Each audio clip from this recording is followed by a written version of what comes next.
الشيطان الرجيم بسم الله الرحمن الرحيم يسألونك ماذا ينفقون قل ما أنفقتم من خير فللوالدين والأقربين واليتامى والمساكين وابن السبيل وما تفعلوا من خير فإن الله به عليم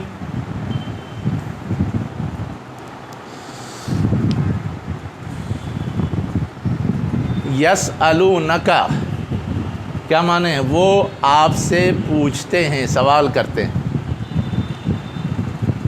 سوال کرنا اردو میں بھی مستعمل ہے، عربی میں بھی مستعمل ہے، اسی سے بنا ہے یسألونک۔ وہ یعنی کوئی ایک آدمی نہیں پوچھ رہا ہے کہ اس کو انڈیویجول جواب دے دیا جائے، پوچھنے والے بہت سارے لوگ ہیں۔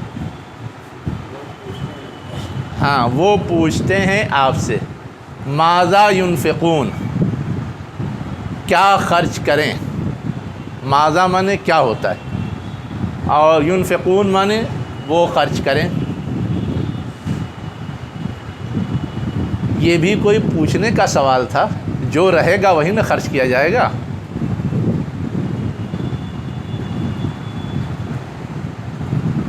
جو رہے گا، چاہے مال ہو، چاہے غلہ ہو، چاہے اناج ہو، چاہے جانور ہو، جو بھی ہو، جو رہے گا وہی کوئی خرچ کرے گا کہ اس کے علاوہ کوئی اور چیز خرچ کرے گا؟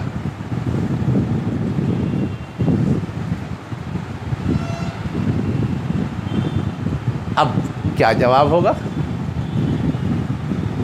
جو چیز کامن سینس سے سمجھ میں آ سکتی ہے اس کے بارے میں پوچھنا کوئی معنی رکھتا ہے؟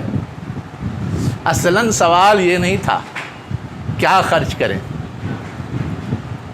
ہے نا؟ اصلاً سوال یہ تھا کتنا خرچ کریں۔ اصلاً سوال کیا تھا؟ کتنا خرچ کریں۔ لیکن یہ سوال اپنی جگہ اہم ہے۔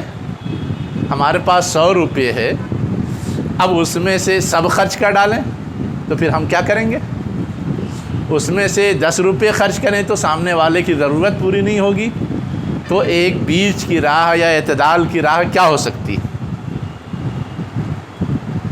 یہ اصل سوال تھا۔ لیکن اس سوال کا جواب پہلے نہیں دیا گیا ہے۔ اس سے زیادہ اہم سوال یہ تھا کہ پہلے یہ طے ہو کہ کس پر خرچ کرنا ہے۔ جب یہ طے ہو جائے گا کس پر خرچ کرنا ہے تو اندازہ ہوگا کہ کتنا خرچ کرنے کی ضرورت ہے۔ جب یہ طے ہو جائے گا کہ کس پہ خرچ کرنا ہے تو اندازہ ہو جائے گا کتنا خرچ کرنے کی ضرورت ہے۔ اس کے بعد پھر یہ بتایا جائے کہ ہاں اتنا خرچ کرو تو سمجھ میں آئے گا۔ تو زیادہ اہم چیز کیا تھی؟ کس پہ خرچ کرنا ہے۔ اپنی ذات پہ کرنا ہے وہ تو پوچھنے کی کوئی بات نہیں تھی، اپنی ذات کے علاوہ کس پر خرچ کرنا ہے۔ تو پہلے اس جواب میں وہی بات کہی گئی، قل کہہ دو، ما انفقتم من خیر، جو کچھ بھی تم اپنے مال میں سے خرچ، خیر کے معنی مال آتے ہیں یا کوئی بھی نفع بخش چیز، اس کو خیر بولتے ہیں۔ تو جو کچھ بھی تمہیں خرچ کرنا ہے اس کے بارے میں پہلے کان کھول کے سن لو کس پہ خرچ کرنا ہے۔ سب سے پہلے للوالدین، والدین پہ خرچ کرنا ہے، سب سے پہلا حق اپنی ذات کے بعد۔ والاقربین، پھر رشتہ داروں پہ خرچ کرنا ہے، سیکنڈ نمبر۔ والیتامہ، یتیموں پہ خرچ کرنا ہے۔ اب یتامہ یتیم کی جمع ہے، چاہے بچے ہوں چاہے بچیاں، سب اس میں آتے ہیں۔ والمساکین، مسکینوں پہ خرچ کرنا ہے جو ضرورت مند ہیں، اپنی ضرورت پوری نہیں کر پا رہے۔ وابن السبیل، اور راستے کے بیٹے پر۔ لفظی معنی کیا ہے؟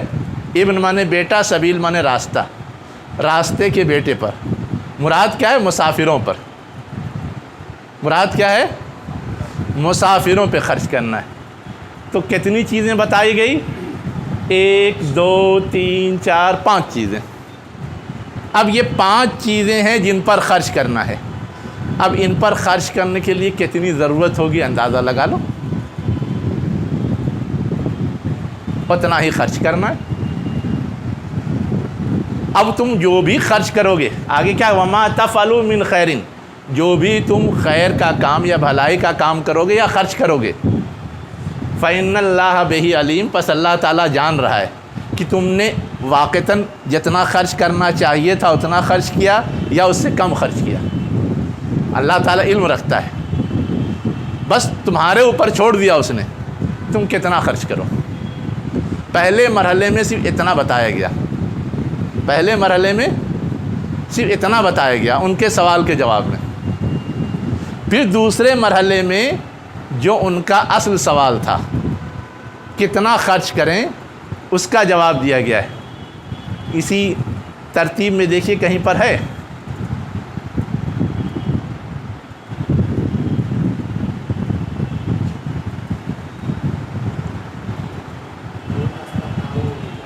ہاں بولیے،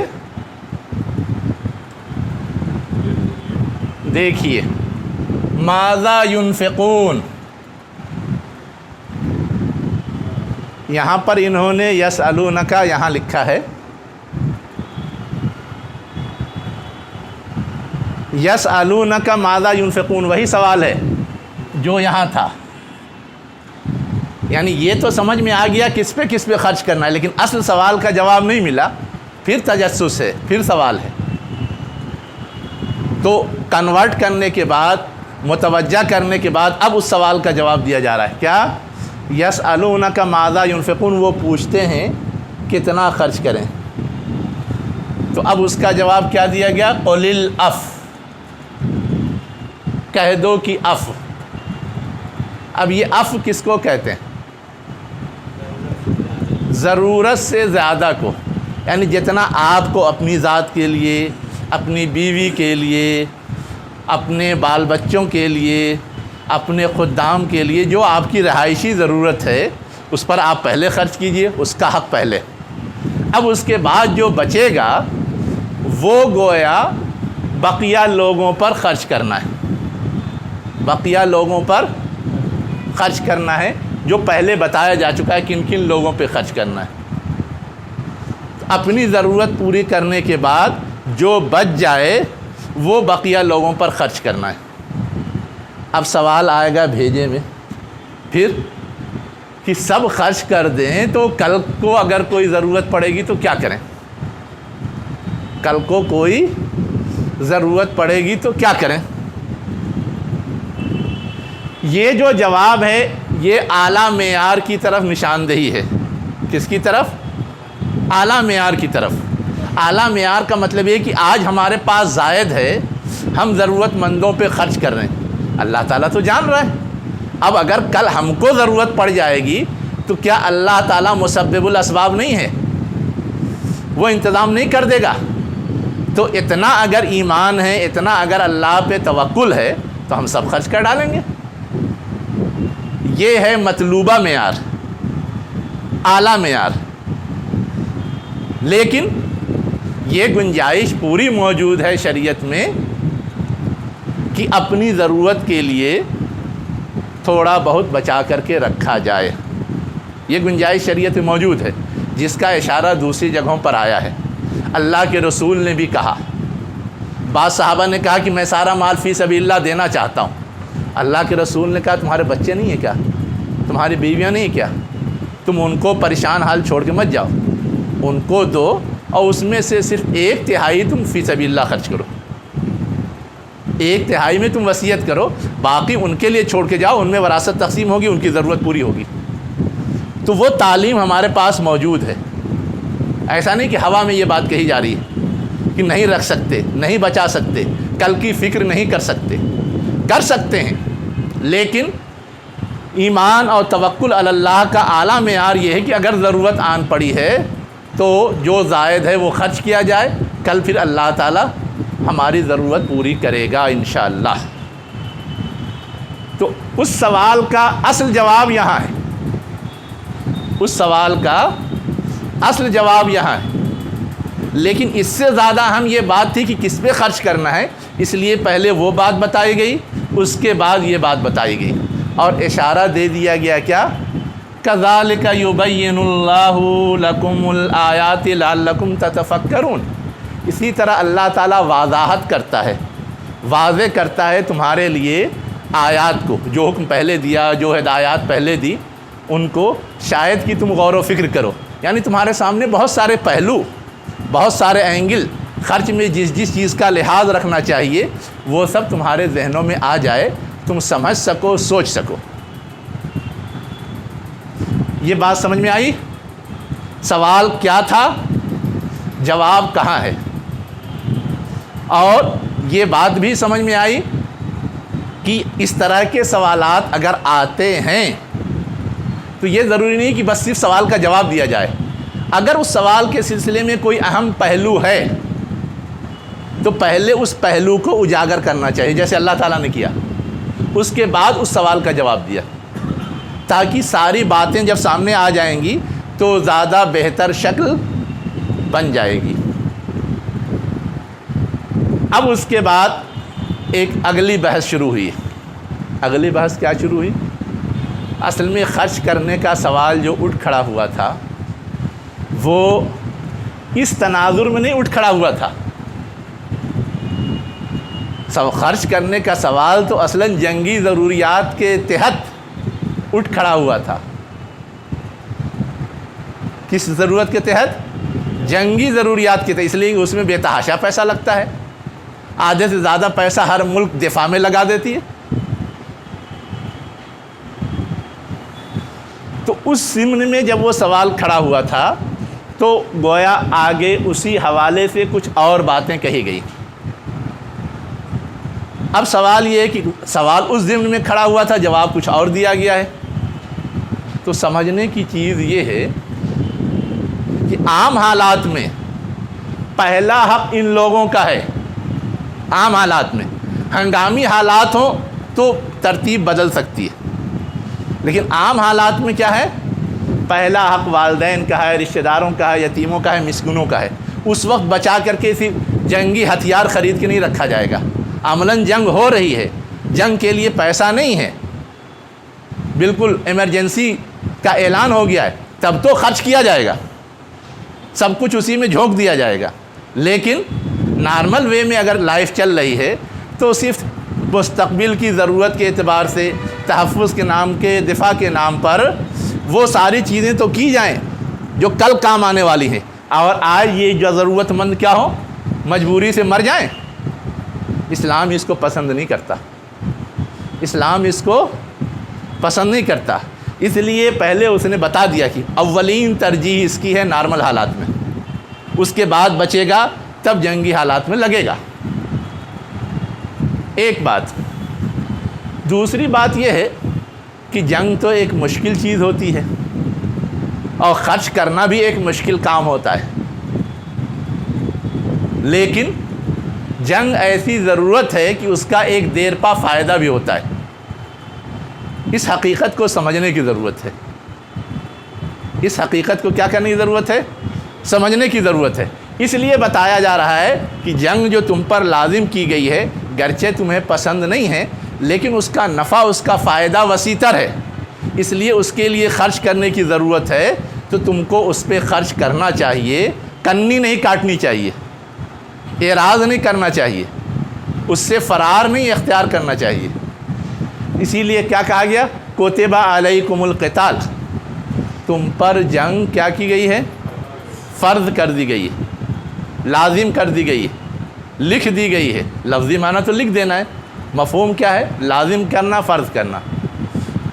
وَهُوَ كُرْهٌ لَكُمْ، حالانکہ وہ کیا ہے؟ تمہارے لیے ناپسندیدہ ہے۔ لیکن سمجھو، عَسَىٰ أَن تَكْرَهُوا شَيْئًا، ہو سکتا ہے کہ تم کسی چیز کو ناپسند کرو، وَهُوَ خَيْرٌ لَكُمْ، اور وہ تمہارے لیے کیا ہو؟ بہتر ہو۔ ویسے ہی ہو سکتا ہے کہ تم ایک چیز کو پسند کرو، وَهُوَ شَرٌ لَكُمْ، اور وہ تمہارے لیے کیا ہو؟ نقصان دہ ہو، تکلیف پہنچانے والی ہو، شر ہو، بری ہو۔ واللہ یعلم وانتم لا تعلمون۔ تو کس چیز کا کیا نتیجہ مستقبل میں نکلے گا تم غیب کا علم نہیں رکھتے، اس لیے تم زیادہ نہیں سمجھ سکتے، لیکن اللہ تعالیٰ تو ہر چیز کا علم رکھتا ہے، اس لیے وہ ہر چیز سمجھتا ہے، اور اسی لیے اس نے تم کو یہ ہدایات دی ہیں۔ تو اللہ پہ بھروسہ کرتے ہوئے تم کو ان ہدایات کو فالو کرنا چاہیے تاکہ تم کو جنگ کا جو دیرپا فائدہ ہے وہ مل سکے۔ اب اس کو سمجھنے کے لیے کہ جنگ کا دیرپا فائدہ کیا ہے، جنگ سے گریز کیا جائے تو بڑا نقصان کیا ہے۔ اصل میں جنگ جب بھی ہوتی ہے تو اس وقت اصلاً وجود کا مسئلہ ہوتا ہے۔ اصلاً کیا ہوتا ہے؟ وجود کا مسئلہ ہے۔ اگر جنگ کر کے ہم جیت گئے تو ہمارا وجود باقی رہے گا، ہماری آنے والی نسل کا وجود بھی باقی رہے گا، اور اگر ہار گئے، اس زمانے میں تو ہارے تو غلام بنا لیے گئے، گیا اپنا وجود، اور کہیں کے نہیں رہے، ہماری نسل بھی ویسے ہی غلام بنائی جائے گی اور خدمت لی جائے گی اور کچھ کرنے کے لائق نہیں رہ جائے گی۔ تو یہ جو اہم مسئلہ ہے وجود کا مسئلہ، اس مسئلے کو جنگ حل کرتا ہے۔ اس لیے اس کے لیے اگر بظاہر وقتی طور پہ تھوڑی پریشانی ہے، وقتی طور پہ کچھ زیادہ قربانی دینی پڑ رہی ہے، تو تمہیں پریشانی جھیلنا بھی چاہیے، قربانی دینی بھی چاہیے۔ فار ایگزامپل، ہمارے بچے ہیں 8-10 سال کے ہو گئے، ان کو ہم کسی کام پہ لگا دیں تو فائدہ تو ہوگا، کما کے لائے گا نا، ہم کو آرام بھی ہوگا، لیکن اگر اس کو ہم پڑھائیں گے، اعلیٰ تعلیم دلوائیں گے تو اس پہ خرچ بھی ہوگا، اس کو بھی محنت کرنی پڑے گی، ہم کو بھی محنت کرنی پڑے گی، اس کو بھی تھوڑی تکلیف اٹھانی پڑے گی، ہم کو بھی تھوڑی تکلیف اٹھانی پڑے گی۔ لیکن جو سوچنے والے لوگ ہیں، جو سوجھ بوجھ رکھنے والے لوگ ہیں، وہ یہ سمجھتے ہیں کہ آج یہ تکلیف جو کچھ دنوں اٹھانی ہے، اس کا دیرپا فائدہ اس کو پوری زندگی ملنے والا ہے، اس لیے وہ تعلیم کو ترجیح دیتے ہیں۔ اور جو نہیں سمجھتے وہ 8-10 سال میں ہی بیٹے سے کموانے لگتے ہیں اور زندگی بھر جھیلتے رہتے ہیں۔ اس وقت تو بڑا اچھا لگتا ہے کہ آج ہی سے اس کا بینیفٹ مل رہا ہے، لیکن وہ تھوڑا تھوڑا آگے جا کر کے مزید کوئی فائدہ نہیں دیتا اور پریشانی بڑھتی چلی جاتی ہے۔ وہ زیادہ کمانے کے لائق نہیں ہوتا تو اب اس کی ضروریات کے لیے اپنا ہی کمایا ہوا لگانا پڑتا ہے۔ تو عام سی زندگی میں ایک انسان تھوڑا بہت بھی غور کرتا ہے تو اس کے رویے میں اس طرح تبدیلی آتی ہے۔ عام سی زندگی میں مختلف معاملات میں، یہ تعلیم کی تو میں نے ایک مثال دی ہے، تو اسی کو اس آیت میں سمجھایا گیا۔ یہ ایک اصول ہے زندگی کے سارے معاملات میں، کوئی بھی بڑا کارنامہ بغیر مصیبت جھیلے کوئی نہیں انجام دے پاتا، اور اگر کوئی مصیبت جھیلنے کے لیے تیار نہیں ہے تو وقتی طور پہ تو اس کو سکون حاصل رہتا ہے، لیکن آگے پھر اس کو جھیلم جھیل پیچھا کیے رہتی ہے۔ جھیلم جھیل کیا ہے؟ اس کو پیچھا کیے رہتی ہے۔ تو یہ زندگی کے تمام ہی معاملات میں یہ اصول ہے کہ جس چیز کے لیے آپ مشقت اٹھائیں گے، قربانی دیں گے، زحمت اٹھائیں گے، وہ آپ کو کل زیادہ فائدہ پہنچائے گی، اور جس کے لیے آپ ٹال مٹول کریں گے، لاپرواہی کریں گے، وقتی عیش آرام اور لذت کو ترجیح دیں گے، تو اس کا برا نتیجہ آپ کو آگے بہت دنوں تک جھیلنا پڑے گا۔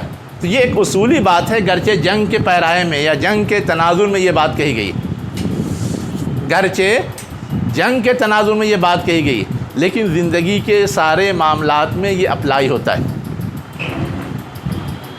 ہو گیا؟ اب اس کے بعد جنگ کی بات چل رہی تھی تو ایک جنگی مسئلہ کھڑا ہو گیا۔ جی ہاں، اس پر بھی سوال کیا گیا۔ یسألونک، کیا کرتے ہیں؟ وہ آپ سے پوچھتے ہیں، کس کے بارے میں؟ عن الشہر الحرام، محترم مہینے کے بارے میں۔ حرام مانے یہاں کیا ہے؟ محترم، اور شہر مانے مہینہ۔ عربوں کے یہاں ہم لوگ جانتے ہیں 4 مہینے محترم تھے، جس میں وہ جنگ سے باز رہتے تھے اور ایک دوسرے کے ساتھ خون خرابہ نہیں کرتے تھے، کسی کو تکلیف نہیں پہنچاتے تھے۔ کون کون سا مہینہ تھا؟ رجب، ذی قعدہ، ذی الحجہ اور محرم۔ تو یہ تو ایسی کامن چیز تھی کہ سب جانتے تھے۔ جو ایک رسم بنی ہوئی ہو، ایک روایت بنی ہوئی ہو، عید کا دن کون نہیں جانتا؟ بقرعید کا دن کون نہیں جانتا؟ محرم کا دن کون نہیں جانتا؟ سب جانتے ہیں۔ تو ویسے ہی یہ حرام مہینہ تو سب جانتے تھے، پھر حضور سے کیوں پوچھ رہے ہیں؟ وہ پوچھتے ہیں آپ سے حرام مہینے کے بارے میں۔ اصلاً حرام مہینے کے بارے میں نہیں پوچھ رہے تھے کہ حرام مہینہ کون سا ہے ذرا بتا دیجئے، وہ تو سب جانتے تھے۔ حرام مہینے کے بارے میں جو اصل اہم چیز تھی وہ اس کا احترام تھا، ہے نا؟ اس احترام کے حوالے سے ایک سوال کھڑا ہو گیا تھا، ہے نا؟ وہ سوال کیا تھا؟ قتال فیہ، اس حرام مہینے میں اگر کوئی جنگ کرے تو اس مہینے میں جنگ کرنا کیسا ہے؟ یہ اصل سوال تھا۔ وہ آپ سے پوچھتے ہیں حرام مہینے کے بارے میں، یہ مطلب نہیں ہے حرام مہینے میں جنگ کے بارے میں۔ اب تک تو روایت یہ ہے کہ حرام مہینے میں جنگ نہیں کرتے، کوئی نہیں کرتا، نہ مشرکین کرتے ہیں، نہ کفار کرتے ہیں، نہ منافقین کرتے ہیں، نہ اہل ایمان کرتے ہیں، کوئی نہیں کرتا، سب احترام کرتے ہیں۔ اب یہ سوال پھر انہوں نے کیوں کر دیا؟ تو جانتے تھے کہ سب احترام کرتے ہیں۔ اصل میں ہوا یہ تھا کہ اللہ کے رسول نے ایک قافلہ کہیں بھیجا تھا کسی کام سے، اب وہاں دشمنوں سے مٹ بھیڑ ہو گئی تو جنگ ہوئی۔ اب وہ دن جو تھا وہ شک کا دن تھا۔ شک کا دن کا مطلب کیا ہے؟ کہ جمادی الاخری کی وہ 30ویں تاریخ ہے یا رجب کی پہلی تاریخ ہے۔ صحابہ کرام یہ سمجھ رہے تھے کہ 30ویں تاریخ ہے، جنگی مصروفیت میں انہوں نے چاند نہیں دیکھا تھا، اور دشمنوں نے دیکھا تھا تو وہ یہ سمجھ رہے تھے کہ یہ رجب کی پہلی تاریخ ہے، اس میں تو کوئی چھیڑ چھاڑ ہوگی نہیں، سکون سے تھے۔ اب اس قافلے کے جو امیر تھے عبداللہ بن جہش، انہوں نے حملہ کیا اور ان میں سے ایک آدمی کو مار ڈالا۔ اب جب ایک آدمی مر گیا تو اس کو ایشو بنا کر کے ہنگامہ، اس کو ایشو بنا کر کے ہنگامہ شروع ہو گیا۔ تو اصلاً اسی ہنگامے کے تناظر میں یہ سوال تھا کہ آپ تو کہتے ہیں حرام مہینے کا احترام ہم بھی کرتے ہیں، تو آپ نے کہاں کیا؟ آپ نے تو حرام مہینے میں جنگ کی، گویا آپ اس کا احترام نہیں کرتے، آپ اپنے دعوے میں جھوٹے ہیں۔ پروپیگنڈا شروع۔ تو ظاہر ہے کہ ایسا جان بوجھ کر کے نہیں ہوا تھا، انجانے میں ہوا تھا، لیکن غلطی ہے، لیکن اس غلطی کو اتنا سنگین نہیں قرار دیا جا سکتا جو انجانے میں ہو۔ جان بوجھ کے ہو تو ٹھیک ہے، سنگین ہے، لیکن انجانے میں ہو تو اس پر تو اتنے واویلے کی ضرورت نہیں ہوتی، پوچھ لیں بتا دیا جائے گا انجانے میں ہو گئی، کام ختم۔ کچھ اس پہ عذر معذرت کی ضرورت ہے وہ ہو جائے گی، لیکن جب ان کا پروپیگنڈا بہت شباب پہ تھا، بہت ہائی لیول پہ ہو رہا تھا، تو اللہ تعالیٰ نے پھر ان کو جواب دیا۔ حضور نے جواب نہیں دیا، سوال حضور سے ہو رہا تھا، لیکن اللہ تعالیٰ سمجھ رہا تھا کہ یہ سب کیا چاہ رہے ہیں، تو جواب اللہ تعالیٰ نے دیا۔ وہی جواب ہے آگے، قل، کیا کیجئے؟ کہہ دیجئے، قل کہہ دیجئے، یعنی جواب دے دیجئے، قتال فیہ کبیر، یعنی حرام مہینے میں یا محترم مہینے میں جنگ کرنا کبیر، بڑی چیز ہے، بڑا گناہ ہے، سنگین ہے، سخت ہے، جو چاہیں کہہ لیں، یہ تسلیم۔ لیکن ذرا آپ جواب دیجئے کہ اس حرکت سے زیادہ سنگین حرکتیں آپ کی ہیں، اس حرکت سے زیادہ سنگین حرکتیں آپ کی ہیں۔ اب وہ گنائی جا رہی ہیں۔ اللہ کے راستے سے روکنا، صدن روکنا، ان سبیل اللہ، اللہ کے راستے سے۔ صد معنی رکنا بھی ہوتا ہے، روکنا بھی ہوتا ہے، خود رکنا، دوسرے کو روکنا، دونوں معنی ہوتا ہے۔ تو کیا کہا گیا کہ یہاں تو ایک آدمی کو قتل کیا تو وہ تو صرف اس آدمی کا نقصان ہوا جس کو قتل کر دیا گیا، لیکن آپ جو لوگوں کو اللہ کے راستے سے روکتے ہیں، خود رکتے ہیں، آپ کا نقصان بھی، دوسروں کا نقصان بھی، اور صرف دنیا کا نقصان نہیں ہے، دنیا کے ساتھ ساتھ آخرت کا نقصان بھی ہے۔ تو اب بتائیے کہ جرم جو اس نے غلطی سے کیا وہ زیادہ سنگین ہے، یا آپ جو جان بوجھ کے کر رہے ہیں، دنیا سے لے کے آخرت تک تباہی اور بربادی کا سامان کر رہے ہیں، وہ زیادہ سنگین ہے؟ آپ بتائیے۔ تو یہ حرکت تو آپ کی ہے کہ آپ خود رکتے ہیں، اللہ کے راستے سے لوگوں کو روکتے ہیں، گویا آپ زیادہ سنگین جرم کر رہے ہیں۔ ایک چیز۔ دوسری چیز کیا کہی گئی؟ وَكُفْرٌ بِهِ، اور اللہ کا انکار کرتے ہیں۔ وہ سب تو اللہ کے ماننے والے ہیں، ہے نا، اللہ کی خاطر انہوں نے ایسا قدم اٹھایا ہے، اور آپ اللہ کا انکار کرنے والے ہیں، صرف اپنے ذاتی فائدے کے لیے جنگ کر رہے ہیں اور اس طرح کا واویلا کر رہے ہیں۔ تو آپ کے جرم اور ان کے جرم میں برابری تو ہے نہیں، وہ تو اللہ کے وفادار اور آپ اللہ کے غدار۔ اب بتائیے جرم کس کا سنگین؟ دوسری بات۔ تیسری بات کیا کہی گئی؟ مسجد حرام۔ اب یہاں مسجد حرام صرف لفظ آیا ہے، اصلاً اسی صد سے اس کا تعلق ہے، یعنی اللہ کے راستے سے روکتے ہیں، دین حق قبول کرنے نہیں دیتے، یہ ایک جرم ہے، انکار کرتے ہیں دین حق کا، یہ دوسرا جرم ہے، اور یہ مسجد حرام تو ہر ایک کے لیے محترم ہے، ہر ایک کو یہاں کی عبادت کرنے کا حق ہے، تو آپ نے اس کو اپنے لیے مخصوص کر لیا ہے، دوسرے لوگوں کو وہاں عبادت کے لیے نہیں آنے دیتے، روکتے ہیں۔ اب بتائیے دوسروں کا حق آپ مار رہے ہیں یا نہیں مار رہے ہیں؟ یہ آپ کا تیسرا جرم ہے۔ چوتھا جرم کیا ہے؟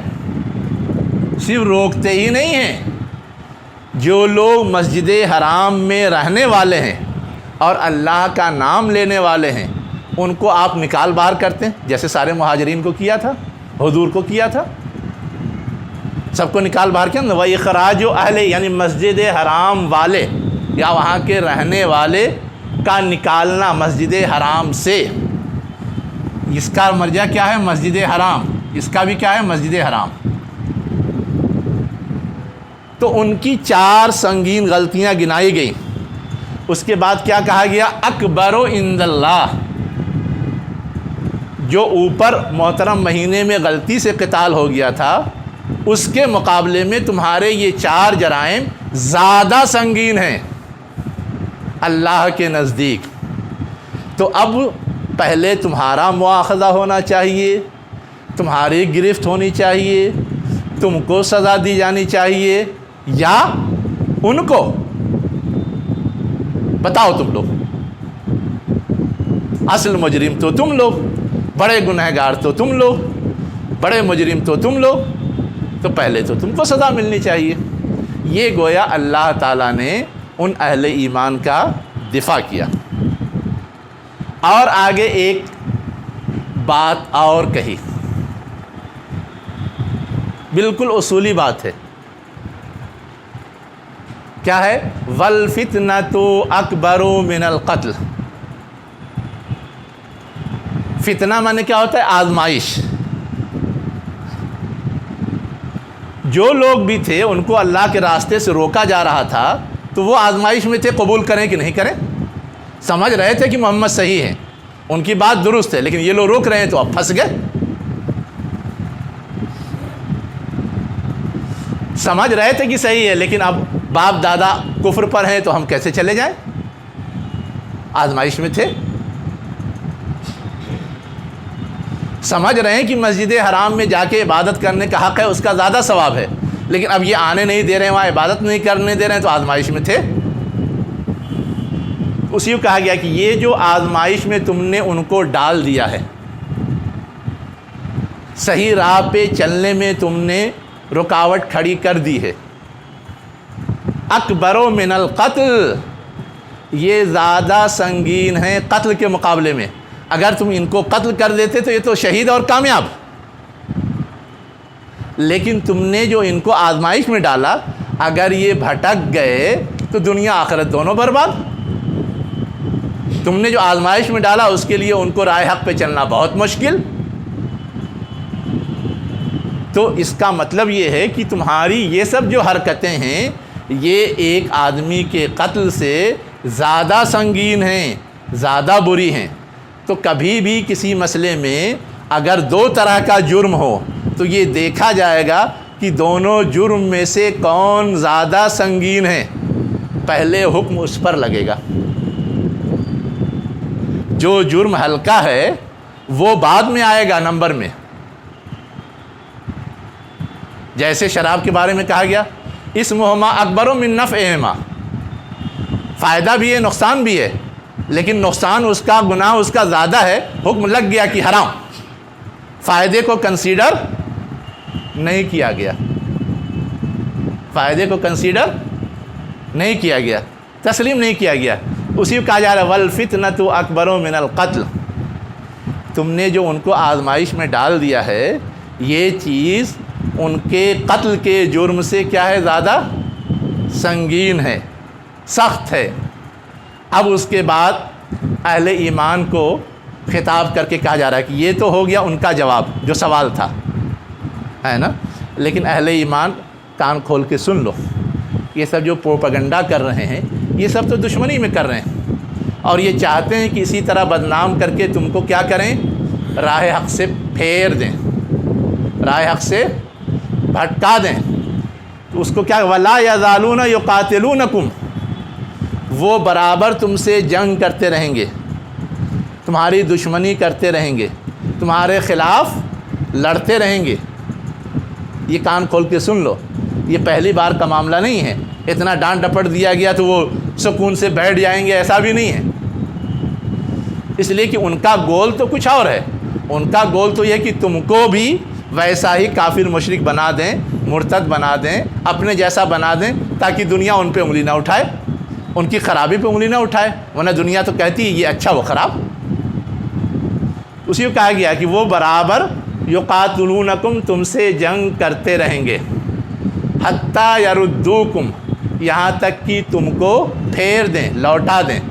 رد من کیا ہوتا ہے، لوٹانا، ریجیکٹ کرنا، پھیر دینا، پھیر دیں ان دینکم، تمہارے دین سے، ان استطاعوا، اگر وہ طاقت رکھیں، اگر وہ، ان کے پاس جو قوت صلاحیت ہے اس صلاحیت کا استعمال کر کے وہ چاہتے یہ ضرور ہیں، لیکن اللہ تعالیٰ نے کسی کو دین سے بھٹکانے کا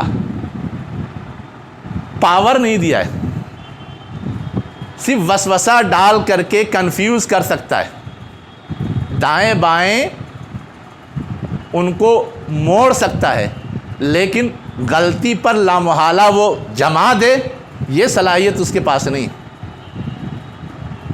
ورنہ اگر یہ صلاحیت ہوتی کفار و مشرکین کے پاس، یہ صلاحیت ہوتی شیطان کے پاس جس نے ٹھیکہ لے رکھا ہے گمراہ کرنے کا، تو وہ تو سب کو گمراہ کر دیتا، لیکن عملاً ایسا نہیں ہے، وہ صرف وسوسہ ڈالتا ہے، شک ڈالتا ہے، آزمائش کریٹ کرتا ہے، اب اس میں جو اپنی کمزوریوں کی وجہ سے لڑک جائیں لڑک جاتے ہیں، اور جو ثابت قدم رہتے ہیں وہ چلتے رہتے ہیں۔ اسی کو کہا گیا کہ وہ اگر استطاعت رکھیں تو ان کا گول تو یہ ہے، لیکن یاد رکھو ان کے پاس یہ پاور نہیں ہے کہ لامحالہ تم کو دین سے پھیر دیں، تم کو صرف کنفیوز کر سکتے ہیں، شک و شبہ میں ڈال سکتے ہیں، وسوسہ ڈال کے تم کو تمہارے سامنے آزمائش کھڑا کر سکتے ہیں، لیکن لامحالہ وہ پھیر دیں، یہ صلاحیت اللہ تعالیٰ نے ان کو نہیں دی۔ اب اس کے بعد یہ کہا جا رہا ہے کہ اس طرح کے آزمائش میں اس کا امکان ضرور ہے کہ تم اپنی بشری کمزوریوں کی وجہ سے، مال کی لالچ میں، منافقین مال کی لالچی میں نفاق میں مبتلا ہو گئے تھے، یا آل اولاد کی محبت میں جیسے حاطب بن ابی بلتا جاسوسی کرنے لگے تھے اولاد ہی کی لالچ میں نا، اولاد ہی کی محبت میں نا، جنگی خبریں جو بھیج رہے تھے. تو اس طرح پھسل سکتے ہیں، اس طرح پھسل سکتے ہیں بشری کمزوریوں کی وجہ سے. اب یہ ہے کہ اگر اس کے باوجود کوئی پھسل جاتا ہے تو یہ گویا اس کی اپنی غلطی ہے، یہ گویا اس کی اپنی غلطی ہے، اور اس غلطی کا خمیازہ اس کو بھگتنا پڑے گا. اسی کو کہا کہ وَمَن يَرْتَدِدْ مِنْكُمْ عَنْ دِينِهِ، جو مرتد ہو جائے یا پھر جائے تم میں سے اپنے دین سے، فَيَمُتْ، پس اسے موت آ جائے، پس وہ مر جائے یا موت آ جائے،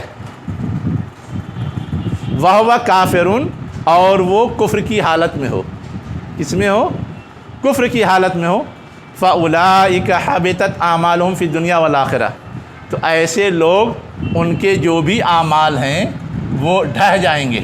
حبطہ من کیا ہوتا ہے؟ ڈھہ جانا، گر جانا. یعنی پہلے سے انہوں نے کچھ اچھا کام کیا ہے، وہ ان کے پاس ہے، لیکن جب وہ ارتداد کا شکار ہوں گے تو وہ سارا اچھا کام نہیں دے گا، وہ سب گویا ایک طرح سے ملیا میٹ ہو جائے گا، برباد ہو جائے گا، دنیا میں بھی اور آخرت میں بھی. یعنی دنیا میں بھی اس کا کوئی وزن تسلیم نہیں کیا جائے گا، اور آخرت میں بھی اس کا کوئی وزن تسلیم نہیں کیا جائے گا. اولئک اصحاب النار هم فیہا خالدون، ایسے مرتد لوگ کیا ہیں؟ جہنم والے ہیں اور اس میں ہمیشہ رہیں گے. یہاں پہ 2-3 چیزیں سمجھنے کی ہے نا. ایک بات تو یہ ہے کہ یہ جو کہا گیا جو اپنے دین سے پھر جائے، تو پھر جاتے ہی اس کی گردن نہیں مار دی جائے گی.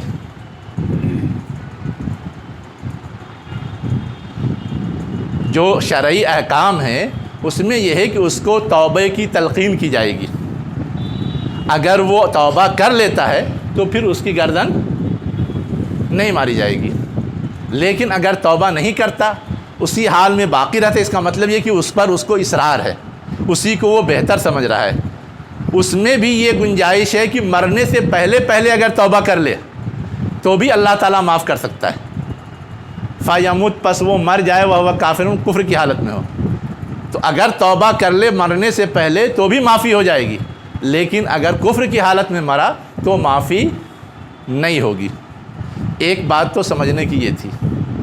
دوسری بات سمجھنے کی کیا ہے؟ دوسری بات جو سمجھنے کی ہے وہ یہ ہے کہ مرتد کی سزا کیا بتائی گئی؟ قتل. لیکن کب؟ جب کوئی مرتد ہو جائے مارو گردن. دیکھیے مرتد کے بارے میں 2-3 پہلو ہیں سمجھنے کے. پہلی چیز تو یہ ہے کہ جو شخص مرتد ہوتا ہے ایک تو اللہ سے بغاوت کرتا ہے. اللہ سے کوئی بھی بغاوت کرے اس کے بارے میں ہمیں فیصلہ کرنے کا اختیار نہیں. کوئی کافر ہے، مشرک ہے، ہم اس کے سامنے دین پیش کرتے ہیں، وہ بغاوت ہی تو کر رہا ہے، لیکن ہم جبر نہیں کرتے کہ دین قبول کر لو. وہ اللہ تعالیٰ کیا فیصلہ ہوگا. لیکن جو شخص مسلمان ہے ایک تو اس کا تعلق اللہ سے ہوتا ہے، اور ایک اس کا تعلق جو اسلامی نظام ہے اس سے ہوتا ہے. تو اگر کہیں اسلامی نظام قائم ہے، اس کا کوئی امیر یا خلیفہ ہے، تو اب وہ دین سے پھرنے کا مطلب یہ کہ وہ اسلامی نظام سے بھی بغاوت کر رہا ہے. تو ایسے مرتد کو جو اسلامی نظام سے بھی بغاوت کر رہا ہو اس کی گردن ماری جاتی. اسی لیے گردن مارنے کے لیے شرط یہ ہے کہ اسلامی نظام یا خلافت موجود ہو. حضور کے زمانے میں مکے میں بھی بہت سارے لوگ ارتداد کا شکار ہوئے، لیکن مکے میں آپ نے کسی کی گردن نہیں ماری. لیکن جب مدینہ پہنچے، اسلامی نظام قائم ہو گیا، یا خلفائے راشدین کا دور ہے جبکہ اسلامی نظام ترقی کر رہا تھا، اس بیچ جو لوگ مرتد ہوئے ان کے گردن مارے گئے ہیں، ان کے گردن مارے گئے ہیں. لیکن اس جرم میں اس جرم میں نہیں کہ انہوں نے اللہ سے بغاوت کی، اس جرم میں کہ انہوں نے اسلامی نظام سے بغاوت کی. یہاں پر ایک چیز اور سمجھ لیجئے کہ جو سسٹم ہوتا ہے جہاں ہم رہ رہے ہیں اس سے وفاداری ہر ایک پر لازم ہوتی ہے، اور اس کی وفاداری کے خلاف اگر کوئی جاتا ہے تو دنیا کی کوئی حکومت اس کو وفادار نہیں سمجھتی، غدار سمجھتی، اور دنیا کی کوئی حکومت اس کو بخشتی نہیں ہے، گردن اڑاتی۔ یہ کہنا کہ صرف اسلام ایسا کرتا ہے، دنیا کے لوگ نہیں کرتے، یہ غلط ہے۔ ہمارے ملک کے قانون سے اگر کوئی بغاوت کرے تو اس کو باغی سمجھ کے اس کی بھی گردن اڑائی جاتی ہے۔ کسی بھی ملک سے کوئی بغاوت کرے، دوسرے ملک کا ساتھ دینے لگے، ملک کے خلاف پروپیگنڈا اور ملک کے خلاف سازشیں کرنے لگے، ملک کو نقصان پہنچانے لگے، تو ایسے آدمی کو ملک کا سربراہ یا ملک کی عدالت سزا دیتی ہے، اور وہاں سزا موت کے علاوہ اور کچھ نہیں ہوتی۔ اگر جرم تھوڑا بہت ثابت نہیں ہوا تو ہلکی سزا ہوگی، جیل ویل، لیکن یہ ثابت ہے کہ وہ ڈینائی کر رہا ہے، انکار کر رہا ہے، بغاوت کر رہا ہے، تو پھر تو گردن ماری ہی جاتی ہے۔ تو عموماً لوگ مرتد کی سزا میں الزام لگاتے ہیں مسلمانوں پر یا اسلام پر کہ یہ سخت قانون ہے، اور خود وہی کرتے ہیں، خود وہی کرتے ہیں۔ تو ہم کو یہ دوسری حقیقت بھی سمجھنے کی ضرورت ہے کہ اس طرح کا جو الزام لگایا جاتا ہے وہ الزام اصولی طور پہ اپنی جگہ غلط ہے، اس کا صحیح سینس کیا ہے اور اس سلسلے میں صحیح نقطہ نظر یا رویہ کیا ہے۔ یہ دوسری بات سمجھ میں آئی۔ اب تیسری بات جو اس میں سمجھنے کی ہے وہ یہ ہے کہ ہم لوگ جو اسلامی نظام کے تحت نہیں ہیں، پریکٹیکل سوال، ہم لوگ جو اسلامی نظام کے تحت نہیں ہیں، ہے نا، اور یہاں ہم میں سے اگر کوئی مرتد ہو جائے تو اس کے بارے میں ہم کیا کریں؟ ایک بات تو یہ ہے کہ حضور نے مکہ میں ایسے لوگوں کے خلاف قتل کا کوئی اقدام نہیں کیا تو ہم قتل نہیں کر سکتے، لیکن اس کے علاوہ کچھ اور کیا جا سکتا ہے یا نہیں، یہ سوال ہے یا نہیں پریکٹیکل؟ بتائیے آپ لوگ کیا جانتے؟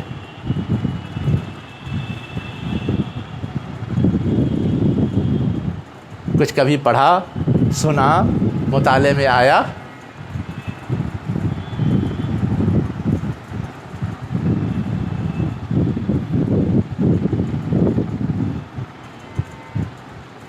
دیکھیے،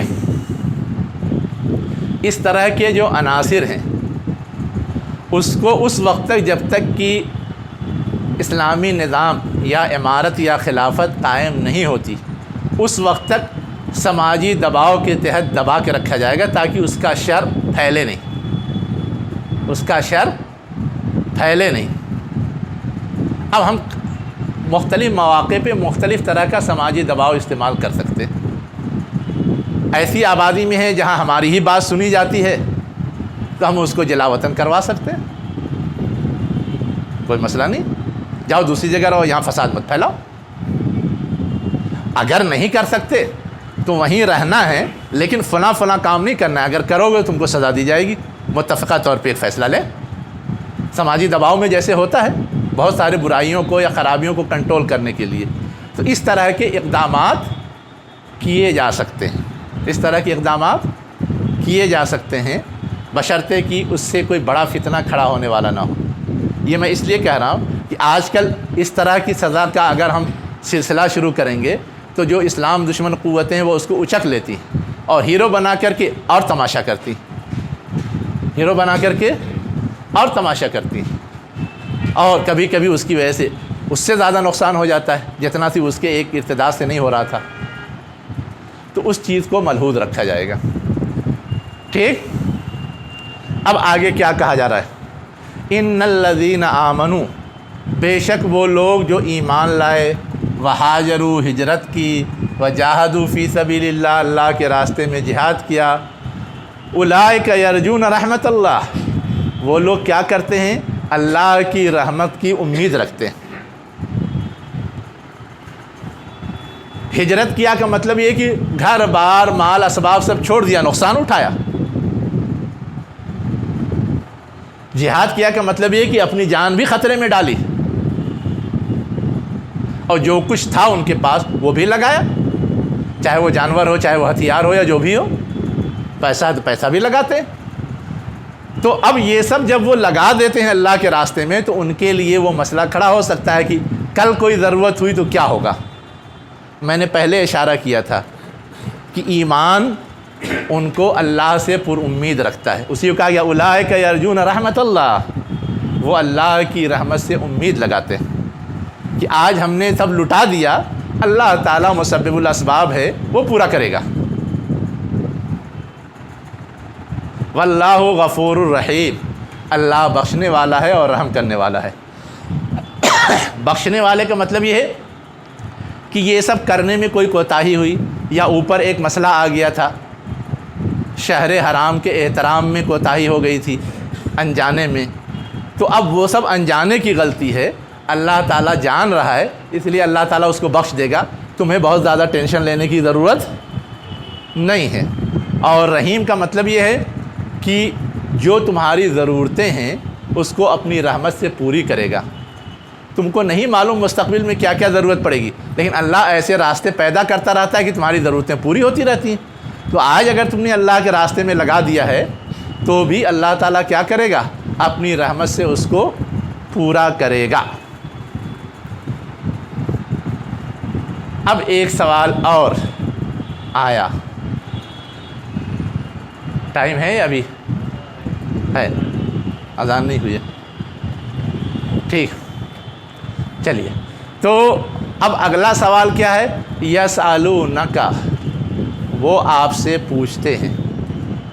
کیا پوچھتے ہیں؟ عن الخمر والمیسر، خمر والمیسر. خمر کے معنی عموماً شراب لوگ کرتے ہیں، لیکن یہ ادھورا ترجمہ ہے. خمر کہتے ہیں ہر نشہ آور چیز کو، شراب ہی اس میں نہیں ہے، افیون بھی ہے، تمباکو بھی ہے، اور عرب علماء کا فتویٰ مانے تو سگریٹ بھی ہے. بہرحال اصلاً خمر کے معنی کیا آتے ہیں؟ نشہ کے. لفظی معنی کیا ہوتا ہے اس کا؟ الخمر ما خامر العقل. خمر اس کو کہتے ہیں جو عقل کو نچا دے، گھما دے، مدہوش کر دے، یعنی اس سے سوچنے سمجھنے کی صلاحیت ڈسٹرب ہو جائے. سوچنے سمجھنے کی صلاحیت کیا ہو؟ اور نشہ سے ایسا ہوتا ہے. جب نشے میں دھت ہوتے ہیں تو نہ ماں کو سونپا چاہتے ہیں، نہ باپ کو، نہ بیوی کو، نہ بچوں کو، اور نہ اپنے مال و اسباب کو، سب برباد کرتے ہیں، سب سے لڑتے جھگڑتے ہیں. تو خمر کے یہ معنی ہیں. یہ جو میں نے کہا الخمر ما خامر العقل، یہ حضرت عمر رضی اللہ عنہ کا قول ہے. خمر کس کو کہتے ہیں؟ اب دوسرا لفظ ہے میسر. میسر ایک دلچسپ لفظ ہے. ہم لوگ عام طور سے کیا جانتے ہیں؟ میسر کے معنی جوا. کیا جانتے ہیں؟ جوا. یا اور ٹھیٹھ اردو میں کہنا ہو تو قمار، قمار بازی.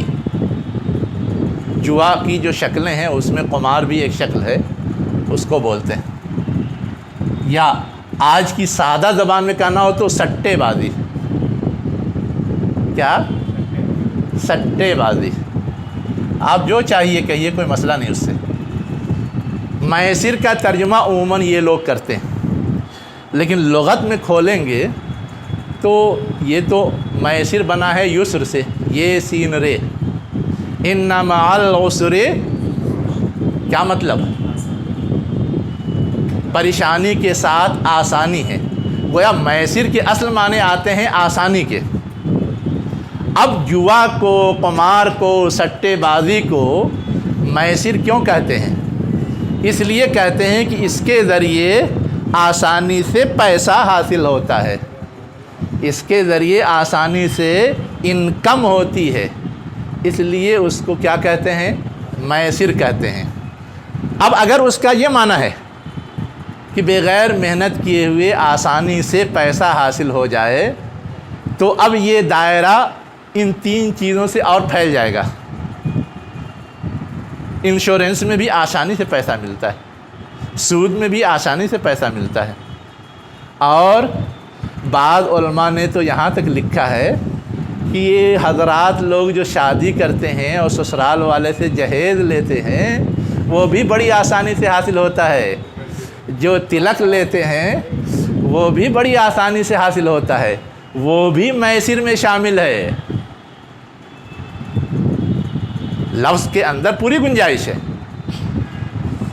اس لیے کہ اسلام تو یہ کہتا ہے محنت کر کے کماؤ کھاؤ، زیادہ کمائی ہوتی ہے خوب کھاؤ، بچا کے رکھو، دوسروں پہ بھی خرچ کرو، کوئی رکاوٹ نہیں، لیکن محنت نہیں کرو اور دوسروں کا مال مختلف بہانوں سے ہڑپ کرنے کی کوشش کرو، کھینچنے کی کوشش کرو، یہ چیز انسانیت کے خلاف ہے، اس لیے یہ حرام۔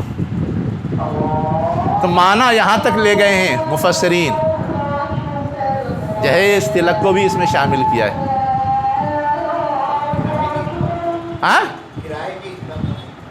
ہاں، کرائے کی انکم ہو تو، کرائے کی انکم میسر میں نہیں آتی۔ وجہ یہ ہے کہ جو چیز آپ کرائے پہ لگا رہے ہیں وہ تو آپ نے محنت سے کمایا ہے نا، چاہے وہ مکان ہو، چاہے وہ گاڑی ہو، کچھ بھی ہو، اس میں تو آپ کا خون پسینہ لگا ہے، اس لیے وہ میسر کی تعریف میں نہیں آتا۔ لیکن جہیز میں آپ کا کون خون پسینہ لگا ہے؟ تلک میں کون خون پسینہ لگا ہے؟ سود میں کون خون پسینہ لگا ہے؟ دوسری چیز جو سمجھنے کی کرائے کی چیز میں وہ یہ ہے کہ ان چیزوں میں تو صرف حاصل ہوتا ہے، کوئی چیز جاتی نہیں ہے، لیکن کرائے میں تو مکان مخدوش ہوتا ہے، دھیرے دھیرے کمزور ہوتا ہے، گاڑی مخدوش ہوتی ہے، دھیرے دھیرے کمزور ہوتی ہے، اس کے یوز سے اس کا تھوڑا ڈیمیج ہوتا ہے، تو ان سارے پہلوؤں سے کرایہ اس کے اندر نہیں آتا۔ سمجھ میں آیا؟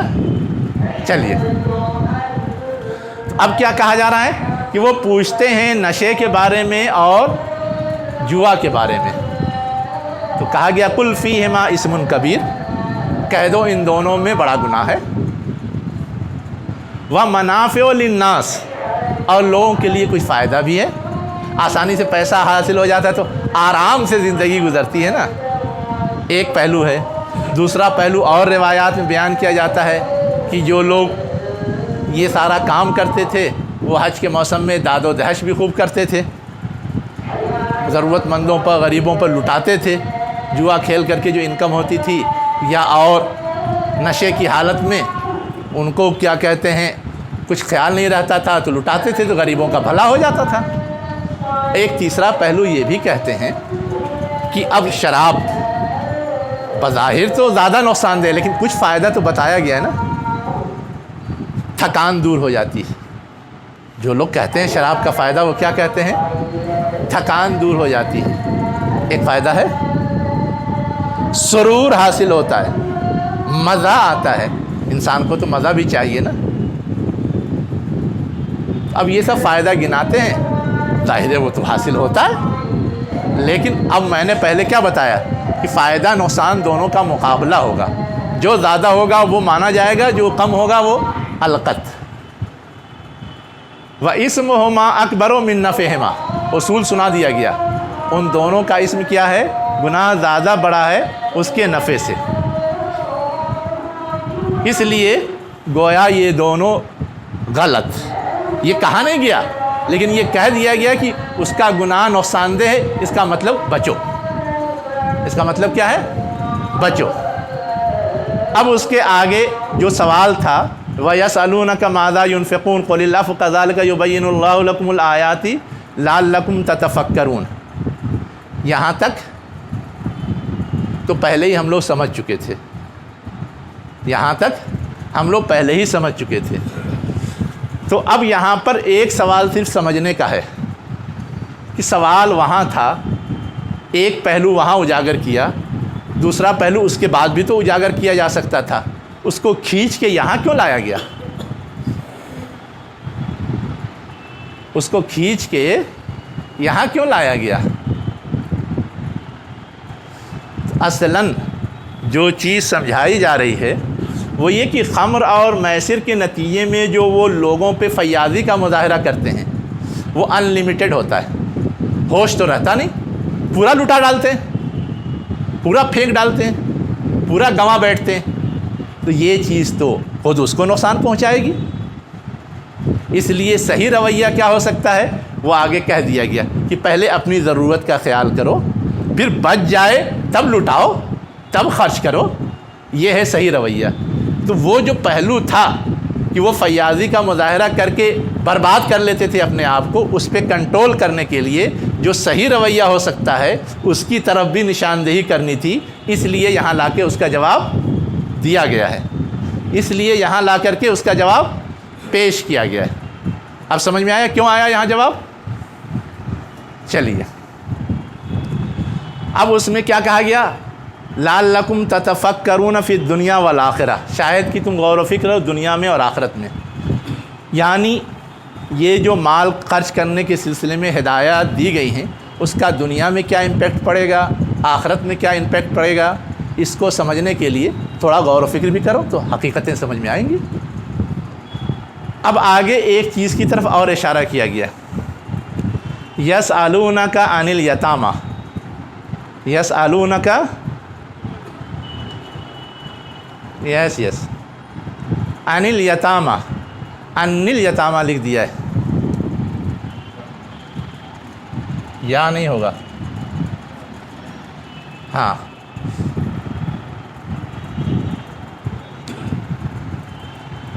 کیا کہا جا رہا ہے کہ وہ پوچھتے ہیں آپ سے یتیموں کے سلسلے میں۔ یتیموں کے سلسلے میں پوچھنے کا مطلب یہ کہ ان کے ہاں تو یہ تھا کہ جو یتیم ہیں اس کا سرپرست اس کے مال کا حقدار، وہ جیسے چاہے ویسے کرے، حالانکہ جو یتیم ہیں تو اس کے باپ ماں چھوڑ کے گئے ہیں، اس کا حق ہے نا۔ تو دل کے اندر ان کو اپنی اس غلطی کا احساس ستاتا رہتا تھا، جو غیر تھے وہ بھی، کہ اس بیچارے کا سارا مال میں نے لے لیا، یہ حرکت کبھی صحیح تو نہیں قرار دی جا سکتی۔ اور اہل ایمان کے سامنے بھی یہ سوال تھا کہ روایت کے لحاظ سے جو گھر کا بڑا ہوتا ہے وہ لے لیتا ہے، یہ چیز تو صحیح سمجھ میں نہیں آتی، تو صحیح کیا ہو سکتا ہے؟ اس پر اللہ کے رسول رہنمائی فرمائیں یا اللہ تعالیٰ رہنمائی کرے، تو اس پر رہنمائی دی گئی ہے۔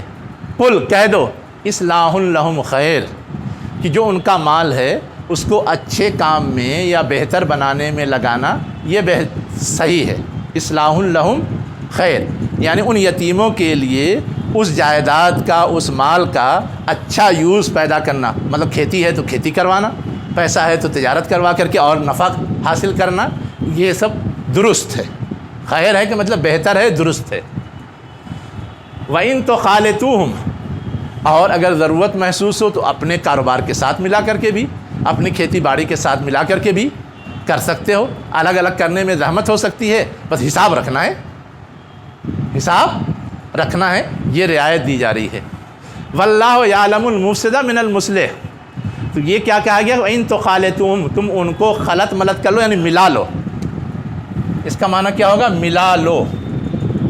فَإِخْوَانُكُمْ، بس وہ تمہارے بھائی ہیں، دینی بھائی ہیں، تمہاری ذمہ داری ہے کہ ان کی مدد کرو، ان کی تکلیف دور کرو۔